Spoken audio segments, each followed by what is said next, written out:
Imagine the heat first. Not the kind that warms you, the kind that cooks you. Your bare feet touch metal, and the skin instantly sticks, sizzles, peels away in wet strips. You try to scream, but the sound doesn't escape the way it should. It bends, warps, comes out the nostrils of a bronze beast above you as something almost melodic. That was the brazen bull, and the first man to die inside it was the man who built it. But that's not even close to the worst part of what you're about to hear. Because what I'm going to tell you today isn't history. History is clean. History is dates and textbooks and polite little paragraphs that keep everything at a safe distance. This is the opposite of that. This is what human hands have actually done to human bodies when there were no cameras, no consequences, and absolutely no one coming to save you. Some deaths took 17 days, and you need to understand something before we go further. The people who designed these deaths, they weren't insane. They were creative, they were patient, they had time, and they wanted the person dying to feel every single second of what was being taken from them. Number 20. Death by elephant. You've seen elephants in zoos, gentle, slow, almost sad-looking. Now strip that image away. In the public squares of Mughal India, Persia, Southeast Asia, a war elephant wasn't an animal. It was a 5-ton execution device with tusks and a handler who whispered commands into its ear. The condemned man, and they were almost always men, would be forced to his knees in the dirt. The crowd would push forward to see better. Mothers held up their children, and then the handler would give the signal. The elephant wouldn't kill quickly. That was the point. It would start with the limbs, a foot coming down on a thigh, snapping the femur like dry firewood. The sound would carry across the entire square. Then the other leg, the arms. The elephant worked its way inward, while the person on the ground remained conscious, screaming, drowning in their own panic, until finally the skull was crushed and the noise stopped. European travellers who witnessed this wrote letters home that their families refused to believe, and that's the softest entry on this entire list. Think about what that implies. Number 19. The blood eagle. Vikings didn't invent cruelty, but they turned it into ritual, into religion, into something you did to honour your dead father and make sure everyone in the northern world knew your name. Here's what actually happened during a blood eagle execution, and I need you to picture this on your own body for just a moment. Lie face down. Feel the cold air on your naked back. Now feel the tip of a blade press into the skin between your shoulder blades. It doesn't stab. It traces down your spine, vertebra by vertebra, opening you like a butcher opens a carcass. You're still alive. You can feel the air touching the inside of your body. Your ribs are being cracked away from your spine one at a time, and each one makes a sound you feel more than hear. Then hands reach inside you. They pull your lungs out through the opening and spread them wide across your broken ribs, so they flutter and twitch like wet wings in the open air. King Ella of Northumbria died this way in 867 AD. The sons of Ragnar Lothbrok did it themselves. They watched his lungs expand and contract with each failing breath, and they called it justice for their father, thrown into a snake pit. But the Norse were amateurs compared to what medieval Europe was about to do, with a pot and some patience. Number 18. Boiling alive. Henry VIII of England, fat, syphilitic, paranoid Henry, decided in 1531 that poisoners deserved something special. Not hanging, not beheading. Something that turned the body against itself. A cook named Richard Roos was one of the first. They chained him above a cauldron of water that was already rolling at a violent boil. Then they lowered him, slowly, feet first. The thing about boiling is that the water hits your feet and the pain is so extreme that your brain tries to shut down, but it can't. Not yet. The heat climbs. Your skin blisters, bursts, slides off in the water like overcooked meat.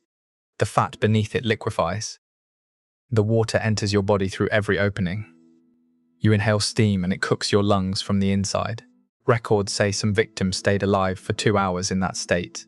2 hours, inside boiling water, feeling your own body come apart. In Japan, A bandit named Ishikawa Guman was boiled alive in front of the entire city of Kyoto. But he wasn't alone in the cauldron. He held his small son above the bubbling oil, with his bare hands while his legs dissolved beneath him.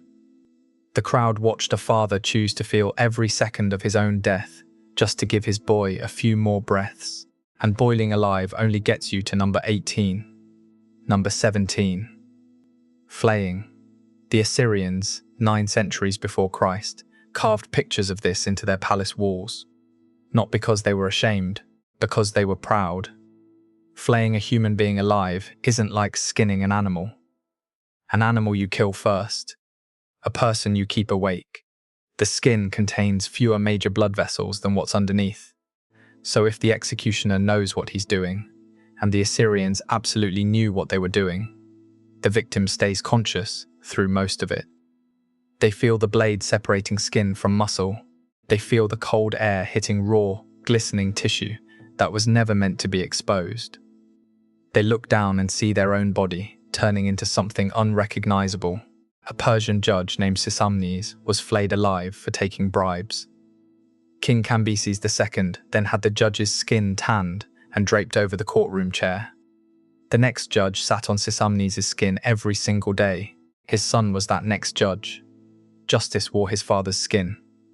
Think about what that does to a man's mind. Number 16. Immurement. Being walled in alive, not killed quickly. Left, the Vestal Virgins of Rome, women sworn to chastity, were buried underground, in small chambers if they broke their vows. They were given a little food, a little water, a lamp that would burn out and leave them in absolute darkness. Then the stone was sealed. Above them, the city of Rome went about its business. Markets, festivals, lovers meeting in the streets. While below, a woman slowly starved in a darkness so complete, she couldn't see her own hands in front of her face. The smell down there, her own waste, her own rotting flesh as malnutrition set in, the sounds of her own breathing becoming the only thing she could hear. Days, maybe weeks. But the most disturbing case came in Marrakesh, 1906. A shoemaker named Haj Mohammed Mesfioui murdered 36 women. His punishment: bricked into a recess in the wall of the central bazaar, standing upright, unable to move, unable to sit, just standing there in the stone while the entire city walked past him every day. People shopped, children played, merchants shouted prices, and inside the wall, a man was dying inch by inch, hearing all of it, becoming part of the architecture. 36 murders, his punishment was to become a building, and that silence is terrifying. But the next method made sure no one got silence. Number 15. Sawing in half. They hung you upside down. This was deliberate. Hanging you by the ankles forced blood to your brain, kept you conscious far longer than you should be. Then 2 executioners, one on each end of a long-toothed saw, started cutting. Between the legs first, the saw blade bites into flesh, then hits bone, and the sound changes. The executioners work downward, or upward, depending on how you think about it, toward your chest, toward your heart, toward your skull. Because the blood is pooling in your head, your brain is getting oxygen. Victims reportedly remained conscious until the saw reached their navel. They watched themselves being divided. China used this. Medieval Europe used this. The biblical world references it. Everyone, everywhere at some point, decided that cutting a living person into 2 pieces was a perfectly reasonable thing to do. Number 14. The Brazen Bull. Back to where we started, but now you understand the context. This isn't just a bronze statue. This is Perillos of Athens walking into the court of Phalaris, tyrant of Acragas, around 560 BC, and saying, "I have built something that will turn screams into music." The bull was hollow, a trapdoor in the side, a system of pipes through the head, light a fire underneath, put a person inside, and their screams, distorted through bronze and engineering, would emerge as the bellowing of a bull. Beautiful, artistic, entertainment. Phalaris listened to the pitch. Then he told Perillos to climb inside and demonstrate. The trapdoor closed. The fire was lit. The inventor of the most sadistic execution device in the ancient world became its first victim, screaming inside his own creation while the tyrant listened to the pipes sing. Phalaris pulled him out before death, just to throw him off a cliff afterward. And years later, when the people of Akragas overthrew Phalaris, they killed him inside that same bull. The tyrant, the inventor, and the machine all consumed by the same fire. Poetic justice tastes like burning bronze. And yet, and I need you to really hear this, the bull is only number 14. Because what comes next was designed to stretch death out over days. Number 13. Crucifixion. The Romans didn't invent crucifixion. They perfected it, turned it into a science of suffering. First, you were stripped naked in public. The humiliation was part of the punishment. Then you were beaten with a flagrum, a leather whip embedded with bone shards and metal balls that tore flesh off in strips with every stroke. Your back became hamburger meat. Blood loss started. Shock started. But the real death hadn't even begun. You were forced to carry the crossbeam, the patibulum, to the execution site while crowds lined the streets. Spitting, throwing stones, laughing. When you arrived, you were thrown onto your shredded back, and iron nails were driven through your wrists and feet. Not your palms. Your wrists, between the bones, where the nerves are. Then the cross was raised, and the slow suffocation began. The position of crucifixion forces your body into a constant struggle to breathe. To exhale, you have to push up on nailed feet. To inhale, you have to pull on nailed wrists. Every single breath is agony. Every single breath is a choice to keep living. Victims lasted hours, sometimes days, until exhaustion, shock, or asphyxiation finally ended it. After Spartacus's slave revolt was crushed in 71 BC, the Romans crucified over 6,000 rebels along the Appian Way, one body every 90 feet, for over 100 miles. A forest of dying men, their swollen tongues lolling, their bodies twitching, the smell of blood and waste and rotting flesh filling the air for weeks. And that's only the halfway point. Number 12. Scaphism. The boats. The Persians gave this method its own name because it deserved one. They called it the boats. And if you're eating something right now, stop. The victim was stripped and tied between two boats, or sometimes hollowed out logs, with arms, legs, and head sticking out. Then they were force-fed a mixture of milk and honey, gorged on it, until their digestive system rebelled, until diarrhea coated everything. Then more milk and honey was smeared over every inch of exposed skin. Eyes, mouth, genitals, everywhere. The entire contraption was floated on a stagnant pond and left there. Within hours, insects arrived. Flies first, drawn by the sweetness. They laid eggs in the honey, in the flesh, in every moist opening they could find. Then the maggots hatched. They burrowed. They fed, inside the body and outside simultaneously. The victim's own waste attracted more insects. The honey kept them interested in the skin. The milk and honey diet kept the victim alive, hydrated enough to keep suffering, fed enough to keep defecating, conscious enough to feel everything. A Persian soldier named Mithridates endured this for 17 days. 17 days of being eaten alive from the inside out, floating in his own filth, watching his own body rot while still trapped inside it. 17 days. Hold on to that number, because the top 10 is going to make that seem almost manageable. Number 11. Breaking on the wheel. Medieval Europe loved public executions. They were community events. Families brought picnics. Vendors sold food. Children sat on their father's shoulders for a better view. The condemned person was tied spread eagle to a large wooden wheel. The executioner picked up an iron hammer, heavy, designed for this, and began breaking bones. Not randomly, methodically, starting with the shins, then the thighs, then the forearms, then the upper arms. Each strike produced a wet, splintering sound that echoed across the square.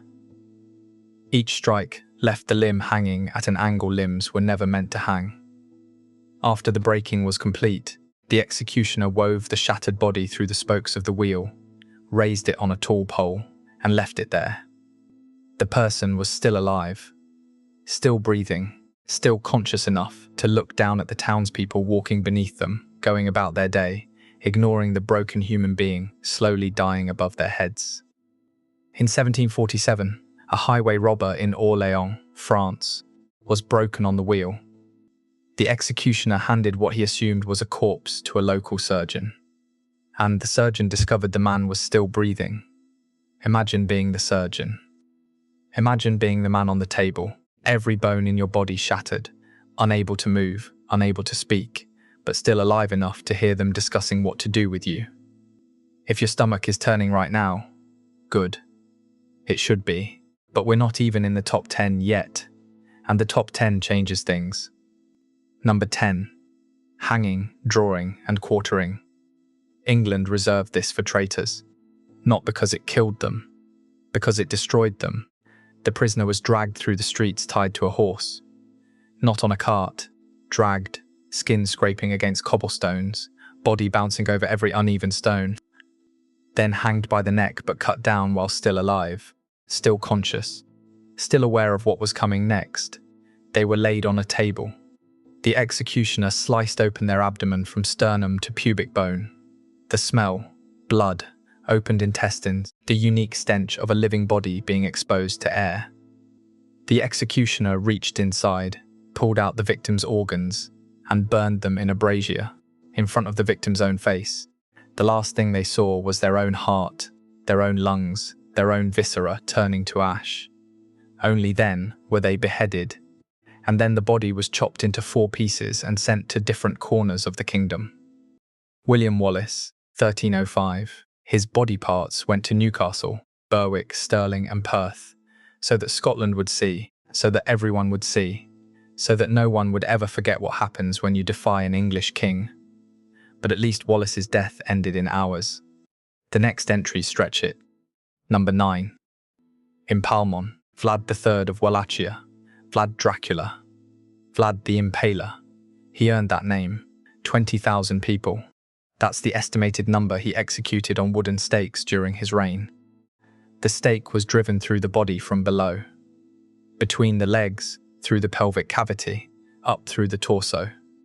And skilled executioners knew exactly how to angle it to avoid the heart and major arteries.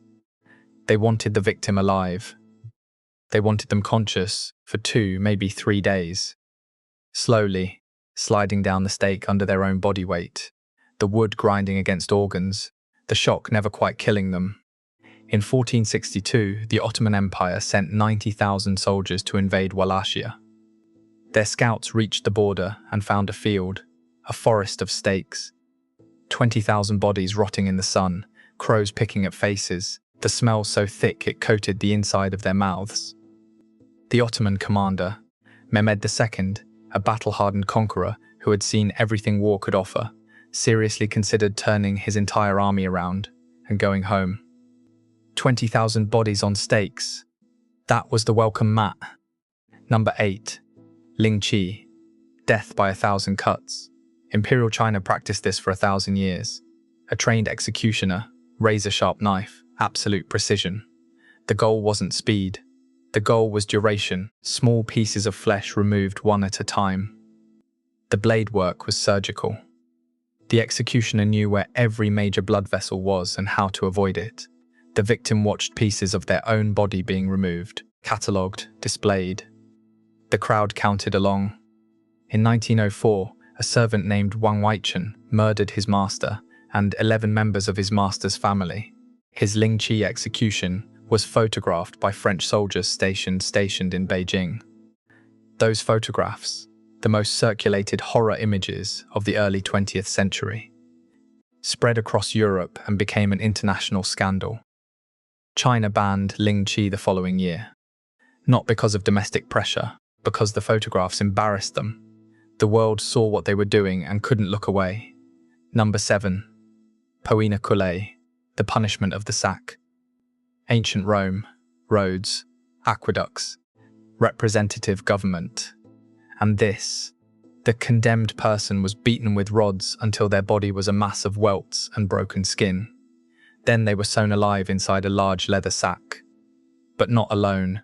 A live snake was thrown in with them. A rooster, a monkey, a dog.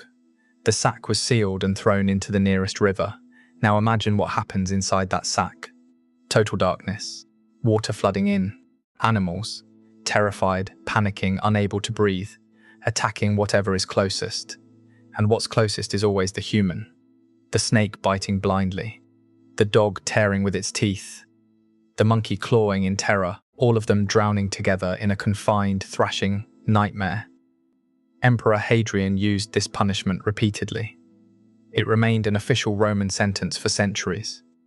The civilization that gave us philosophy, law, and engineering also gave us a sack full of terrified animals and a drowning man. And from here, it only gets more personal. Number 6. Burning at the stake. Joan of Arc was 19, a teenage girl who had led armies. On May 30, 1431, they tied her to a wooden stake in the market square of Rouen, France, and they lit the fire. They built it to burn slowly. This was deliberate. Church doctrine held that a drawn-out death gave the condemned more time to repent, so the wood was arranged to create heat without quick flames. Joan's skin blistered. Her hair caught fire, her clothing burned away. The crowd, hundreds of them, watched a 19-year-old girl burn alive for 30 minutes before she stopped moving 30 minutes. Standing in fire, the witch trials across Europe killed between 40 and 60,000 people this way. The fire was always slow. The repentance was always the justification. The sadism was always the truth. Rat torture. This one is so simple it makes your skin crawl just hearing it described. A bucket. Starving rats inside. The open end placed against the victim's bare stomach and sealed tight. Then hot coals were heaped onto the bucket's metal top. The metal heated up. The rats inside began to panic. They scrambled desperately for escape from the rising heat. The only direction available was down, through the victim's flesh, into the body cavity. The victim lay there, fully conscious, restrained, feeling the claws scratching, the teeth gnawing, the rats burrowing through skin, muscle, fat, into the warm dark of the abdominal cavity. Diederik Sonoy, a Dutch rebel commander during the 80 Years' War, used this on captured Spanish prisoners to extract information. The victims couldn't move, couldn't fight back, couldn't fight, could only lie there and feel. Number 4. Keelhauling. The Dutch and British navies didn't just execute sailors. They fed them to their own ships. Keelhauling meant tying a rope around a sailor, throwing them overboard at the bow, and dragging them underneath the entire hull, to the stern. The underside of a wooden sailing ship was encrusted with barnacles, razor-sharp calcium shells that shredded everything they touched. The victim was dragged across this natural grater while simultaneously drowning, the salt water flooding their shredded skin, the barnacles cutting deeper with every inch of movement. Some captains dragged the same sailor under more than once. The Dutch Navy didn't officially ban keelhauling until 1853. For centuries, the sea itself was an executioner. Number 3. The Judas cradle. A wooden stool, a sharp pyramid-shaped point on top. The victim suspended above it by ropes, then slowly lowered onto the point. The point was inserted into the anus or vagina. The victim's own body weight did all the work. The executioner controlled the speed, lowering them millimeter by millimeter, letting the point stretch and tear, letting gravity do what gravity does. The device was never cleaned between uses, which guaranteed infection. If the victim survived the first session, and many did, the interrogators would lift them off, let the wounds partially close, and then lower them back onto the point the following day. The Spanish Inquisition used this for hours at a time. The psychological destruction. Knowing exactly what tomorrow would bring was considered as valuable as the physical damage. Everything from number 20 to number 3 has been a method. Categories of punishment applied to thousands. The final 2 are single, specific, documented executions, and they are the worst things you will ever hear. Number 2.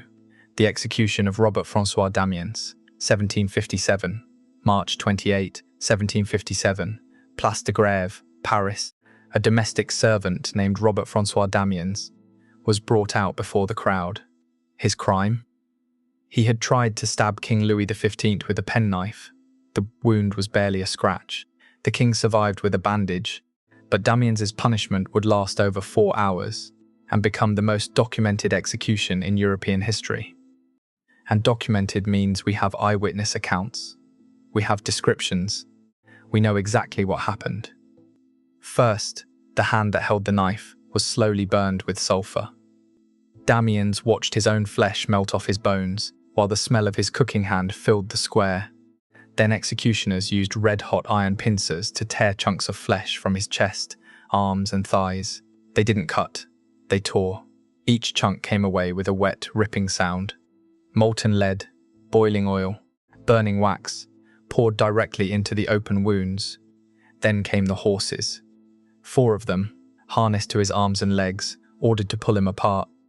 But the executioner had never done this before. France hadn't quartered anyone in over 140 years. The horses pulled for over an hour. The joints wouldn't separate. Damiens' body stretched, distorted, but refused to come apart. The executioner was finally ordered to cut the tendons with a knife so the horses could finish.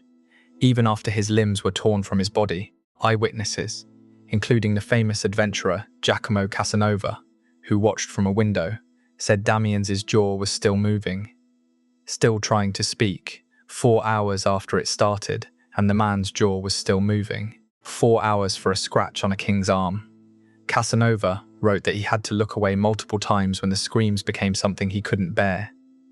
Number 1. György Dózsa. 1514. A Transylvanian knight led a peasant rebellion against the Hungarian nobility. When he was captured, the ruling class didn't just want to kill him, they wanted to create something so extreme that no one would dare rebel for generations. So they built him a throne, an iron chair, heated until it glowed red, and then they forced György Dózsa to sit on it. His flesh seared instantly.